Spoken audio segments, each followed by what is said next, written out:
अस्सलाम वालेकुम तलबा तालिबात। इस ऑडियो में हम सोंधी सुगंध, ये जो हमारी हिंदी की कविता है, इसके प्रश्न उत्तर, इसके सवाल जवाब के बारे में हम यहाँ पर देखेंगे। तो आप सब अपनी किताबों में यहाँ पर देखेंगे और जिस तरह से मैं जवाब दिखाते जाऊँगी वहाँ पर अपने बयाज़ों में लिखेंगे। तो यहाँ पर पहला दिया गया है, सूचना के अनुसार कृतियाँ कीजिए, है ना, कृति पूर्ण कीजिए। यानी जो डायग्राम दिया गया है, स्ट्रक्चर दिया गया है, इसको हमको यहाँ पर पूरा करना है। तो यहाँ पर पहला स्ट्रक्चर दिया गया है, मेघों के बरसने से हुए परिवर्तन।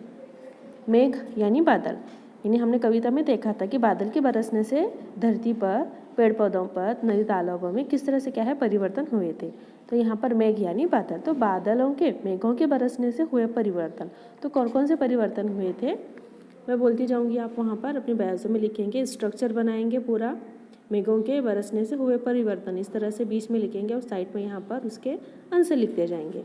तो पहला है यहाँ पर मेघों के बरसने से हुए परिवर्तन, नंबर 1 लिखेंगे। उसी के सामने चारों ओर हरियाली छाई।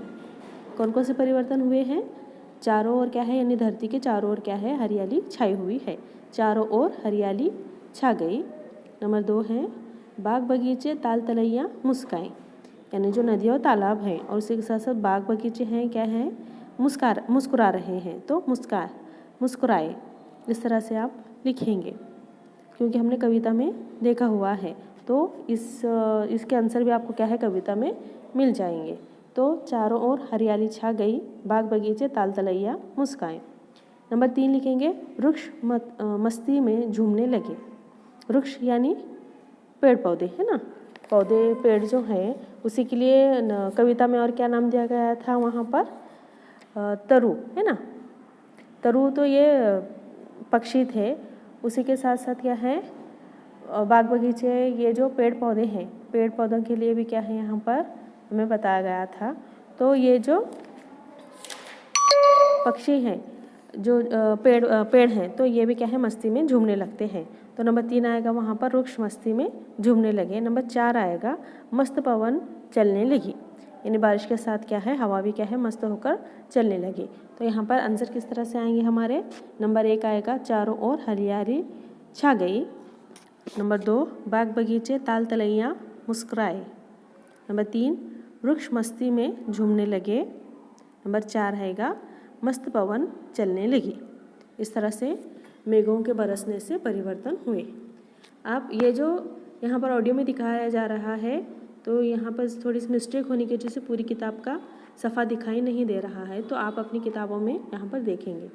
तो नंबर 2 है वहाँ पर, सुगंध मिट्टी से बोली, है ना, आपकी किताबों में दिया गया है। तो यहाँ पर नीचे छपा हुआ है, नीचे दिखाई दे रहा है। नंबर 2 कृति क्या है यहाँ पर, सुगंध मिट्टी से बोली। अब जो खुशबू आती है बारिश के बाद में, वो सुगंध, वो जो खुशबू है मिट्टी से क्या बात करती है, हमने देखा हुआ था। तो ये वो जो स्टार दिए गए हैं, आप ऐसे स्टार बनाए तो भी चलेगा या फिर सीधा से लिखें तो भी चलेगा। तो यहाँ पर सुगंध मिट्टी से बोली, तो क्या कहती है, आंसर लिखेंगे आप। नंबर 1 आएगा उसमें, बादल बरस गया, है ना। शुरुआत में क्या कहती है कि वो बादल बरस गया। नंबर 2 कहती है, धरती ने आँख खोली, है ना। नंबर 1 में क्या लिखेंगे आप, बादल बरस गया। नंबर 2 में लिखेंगे, धरती ने आँख खोली। नंबर 3 आएगा, चारों ओर हरियाली हुई है ना। नंबर 4 आएगा, मोर कहता है उसका सदियों का सपना पूरा हो जाए, है ना। सुगंध मिट्टी से कहती है, इसमें चारों में स्टार में आप लिखेंगे। नंबर 1 बादल बरस गया। नंबर 2 धरती ने आँख खोली। नंबर 3 चारों ओर हुई हरियाली। नंबर 4 मोर कहता है उसका सदियों का सपना पूरा हो गया, है ना। ठीक है। अब नंबर 3 है, आपकी किताबों में दिया गया है और यहाँ पर नीचे छपा हुआ है ना।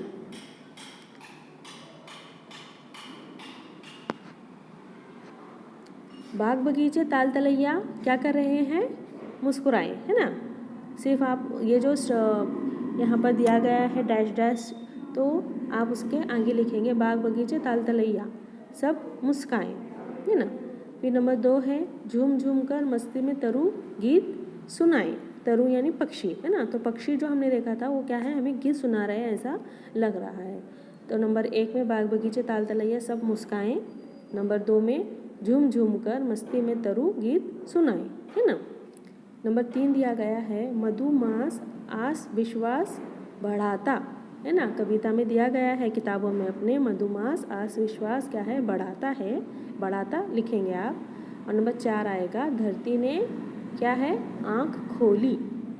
नंबर 4 में लिखेंगे धरती ने आँख खोली, इस तरह से लिखेंगे आप। अच्छा, आगे है उपसर्ग प्रत्यय लगाकर शब्द लिखिए। अब जैसा हम उर्दू के हमारे ग्रामर में साबके और लाहके लिखते हैं, है ना, शुरू में और बाद में लगाकर छोटे से अल्फाज लगाकर हमारे लफ्ज़ को लगाकर क्या है हमारे अल्फाज मुकम्मल करते हैं। तो यहाँ पर भी हिंदी में दिया गया है उपसर्ग प्रत्यय, उपसर्ग यानी पहले लगाना, प्रत्यय यानी बाद में, इस तरह से लगाकर क्या है लफ्ज़ों को पूरा करना है। तो यहाँ पर नंबर 1 दिया गया है गंध, है ना। ये जो गंध यानी एक किस्म की क्या है खुशबू ही कहते हैं हम उसको, गंध। तो सु अगर उसके पहले हम लगाएंगे तो ये जो पहला जो गोल दायरा दिया गया है इसके आगे आप क्या लिखोगे, सु लिखोगे। सु को पहला उकार सु दिया जाएगा और पूरा लफ्ज़ लिखोगे सुगंध यानी अच्छी खुशबू, है ना, सुगंध। पहले दायरे में क्या लिखोगे, सुगंध। गंध तो बीच में दिया गया है, तो यहाँ पर शुरुआत में क्या करोगे आप, सिर्फ सु लिखोगे, है ना। सो का पहला उकार सु लिखोगे। फिर जो उसी के बाजू में है ना दिया गया है दायरा दिया गया है उसको गंध युक्त, है ना, क्या लिखोगे, गंध युक्त। गंध लिखकर उसके आगे क्या है उसी को युक्त इस तरह से लिखोगे तो वो गंध युक्त यानी खुशबू भरा एक अल्फाज बन जाएगा, है ना। फिर नीचे दिया गया है नंबर 2 में सफल, है ना। तो सफल, तो पहला जो दायरा दिया गया है, पहले दायरे में क्या करोगे आप, अब सफल यानी कामयाब होना, तो वहाँ पर अगर एक छोटा सा अ लगाओगे तो वहाँ पर अ लिखोगे, तो असफल यानी नाकामयाब, है ना। ना से हम साहब के ला के बनाते हैं और ला से बनाते हैं, तो यहाँ पर भी क्या है अगर अ लगाओगे तो असफल यहाँ पर पहले डायग्राम में यहाँ पर लिख सकते हैं यहाँ पर। और फिर उसी के साथ सफल बीच में दिया गया है, फिर उसके बाद के कॉलम में सफलता यानी कामयाबी, सफल कामयाब, सफलता कामयाबी, है ना, इस तरह से पूरा लफ्ज़ बनता है। तो असफल पहले डायग्राम में, फिर बीच में सफल दिया गया है और नंबर 3 में क्या करोगे, असफलता, क्या लिखोगे, सफलता, तो कामयाबी यहाँ पर पूरा लफ्ज़ बन जाएगा। ठीक है, अब यहाँ पर नीचे क्या दिया गया है, भाषा बिंदु, है ना।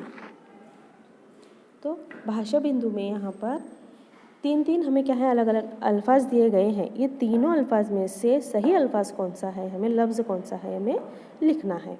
तो मैं पढ़ती हूँ और पढ़ते हुए आपको क्या है यहाँ पर जो लफ्ज़ सही है वो सही लफ्ज़ आपको बताती हूँ, ठीक है। अच्छा, तो पहला दिया गया है यहाँ पर विश्वास, है ना। तो अब यहाँ पर तीनों हमें क्या है, विश्वास, विश्वास, विश्वास, इस तरह से क्या है हमें अलग अलग अल्फाज दिए गए हैं। तो इसमें से सही लफ्ज़ कौन सा है, तो विश्वास, ये जो पहला दिया गया है वला पहली विलांटी और श आधा है वहाँ पर, वो को पहला वो को एक काना वा स, है ना, विश्वास, ये जो पहला विश्वास है यही क्या है सही है, क्योंकि दूसरे में पूरा श दिया गया है। तो विश्वास में क्या है सिर्फ आधा श आता है, तो विश्वास ये जो पहला लफ्ज़ है यही क्या है सही है, और बाकी के दोनों भी क्या है ये गलत है, क्योंकि तीसरे में तो क्या है यहाँ पर विश्वास है, स दिया गया है। तो विश्वास में यहाँ पर श का उच्चार आता है ना, श की आवाज़ आनी चाहिए, तो यहाँ पर स दिया गया है, तो ये गलत है तीसरा। और दूसरे में भी क्या है पूरा श दिया गया है, तो पूरा श नहीं आता। तो जो पहला है तो विश्वास में सिर्फ क्या है आधा श आता है, तो पहला विश्वास क्या है यहाँ पर सही है। अच्छा, नंबर 2 दिया गया है मस्तक, मस्तक, मस्तक, है ना। तो मस्तक इसमें क्या है आधा स आता है। ये जो तीसरा मस्तक दिया गया है इसको क्या है यही मस्तक सही है, क्योंकि पहले में क्या है यहाँ पर स आधा नहीं दिया गया है, मस्तक पूरा दिया गया है, तो ये भी गलत है। और दूसरे में क्या है यहाँ पर मस्तक है, थ की आवाज़ है, तो त की आवाज़ है क्या यहाँ पर नहीं, मस्तक है, तो दूसरा भी गलत है। तो तीसरा जो दिया गया है यहाँ पर मस्तक, ये पूरा क्या है सही है, ठीक है। नंबर 3 दिया गया है पत्थर, है ना।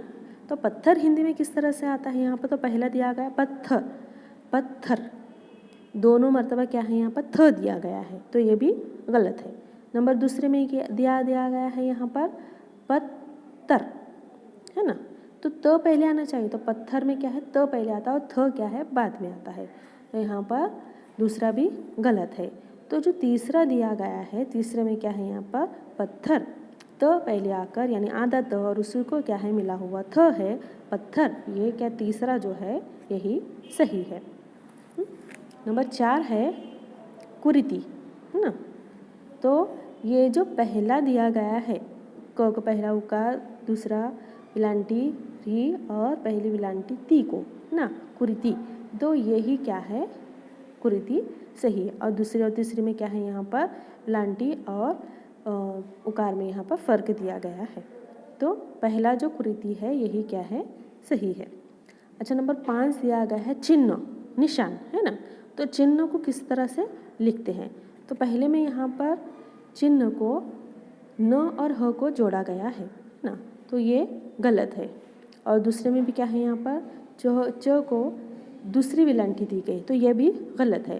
तो यहाँ पर तीसरा जो दिया गया है चिन्ह, जो पहली विलांटी है च को और हो को रफार और न, तो इस तरह से चिन्ह, ये तीसरा चिन्ह क्या है, 5वें का भी सही आता। तो तीसरा जो चिन्ह है यही सही है। नंबर 6 है इकट्ठा, इकट्ठा, तो इकट्ठा, तो यहाँ पर ट और ठ जहाँ पर आएगा वही सही होगा। तो पहले में यहाँ पर क्या दिया गया, इकट्ठा, दोनों मर्तबा क्या है, ठ है, तो ये गलत है। नंबर दूसरे में क्या दिया गया है, इकट्ठा, है ना, ठ पहले है फिर टा बाद में है, तो ये भी गलत है। तो नंबर तीसरा जो है इकट्ठा, है ना, पहले ट आकर फिर ठ की आवाज़ आनी चाहिए, तो ये जो तीसरा इकट्ठा है यही क्या है, सही है। अच्छा, नंबर 7 है खूबसूरत। तो खूबसूरत में यहाँ पर क्या है, पहले में देखो यहाँ पर जो पहला खूबसूरत है यही क्या है, सही है, क्योंकि दूसरे और तीसरे में क्या है यहाँ पर उकार में फ़र्क किया गया है। तो पहला जो खूबसूरत है, खो को पहला उकार, सो को भी दूसरा पहला उकार, इस तरह से खूबसूरत क्या है, ये सही है, ठीक है।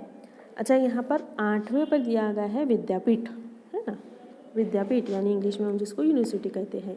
तो इस तरह से क्या है, विद्यापीठ में देखो यहाँ पर द को नीचे रफा रहता है और वी की यानी वो को तो क्या है, तीनों में पहली विलांटी दी गई है, लेकिन दो को यहाँ पर रफा रहता है। तो पहले में तो क्या है, यहाँ पर दो को यहाँ पर नीचे रफा नहीं दिया गया है, और दूसरे में दिया गया है और दूसरे का है, और यहाँ पर तीसरे में क्या है, जो पीठ है विद्यापीठ, तो वहाँ पर पहली विलांटी नहीं आती, दूसरी आनी चाहिए। तो कौन सा सही रहेगा यहाँ पर, दूसरा, है ना। 8वें का जो विद्यापीठ है, तो ये जो बीच का विद्यापीठ लिखा गया है यही सही है, क्योंकि विद्यापीठ प को क्या है यहाँ पर दूसरी विलांटी आती है। ठीक है। 9वां दिया गया है यहाँ पर बुद्धि, है ना, सोच, हमारी बुद्धि सोच है यहाँ पर। तो बुद्धि में क्या होगा, यहाँ पर ध को पहली विलांटी आएगी, है ना। तो पहली विलांटी किस में नज़र आती है हमें, और द धी, और दूसरे में क्या दिया है, यहाँ पर ध को दी जोड़ा गया है, तो इस तरह से नहीं आता।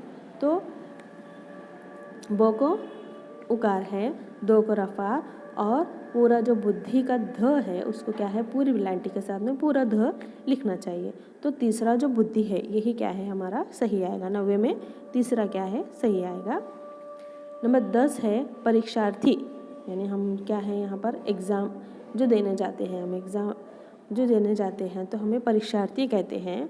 तो परीक्षार्थी किस तरह से आएगा हिंदी में सही, तो रो को दूसरी विलांटी आएगा, और शा, है ना, कक्षा का ये जो शा दिया गया है पूरा आएगा, और थी परीक्षार्थी, तो थ को एक विलांटी दूसरी विलांटी और रफा आएगा।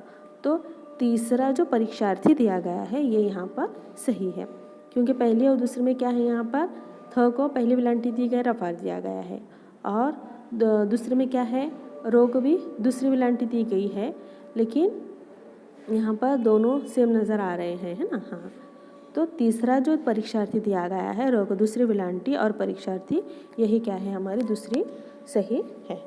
ठीक है। अब हमारे यहाँ पर कविता और कविता के प्रश्नोत्तर है ना, सोंधी सुगंध के पूरे मुकम्मल हुए हैं। आप प्रश्नोत्तर को अपनी व्यायाम में अच्छी तरह से लिख लेंगे। हम यहाँ पर रुकते हैं।